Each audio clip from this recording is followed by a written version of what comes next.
Bakit kaya ang laking issue kapag ang babae nakatapos ng pag-aaral pero housewife lang? Lang?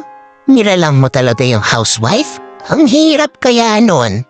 Kung magkakaroon nga ng job requirement ang pagiging housewife, baka hindi mo kayanin. Dapat masipag, hindi marunong mapagod. Mahaba ang pasensya, hindi marunong magalit. Malakas ang katawan dahil hindi pwedeng magkasakit. Mabilis kumilos kasi maraming gawain. Matalino dahil may mga problemang dapat solusyonan. Marunong magkarpentero para hindi umasa sa asawa. Matibay ang damdamin. Nagpapatuloy sa buhay kahit nasasaktan.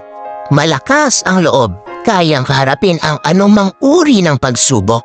Maunawain, mapagbigay, matulungin, mapaggalina, mapagmahal, magaling mag-budget. Aba kung iisa-isahin natin ang lahat ng dapat taglayin ng isang babaeng asawa, hindi tayo matatapos sa reels na to. Dakilang bagay ang pagiging may bahay, hindi dapat maliitin.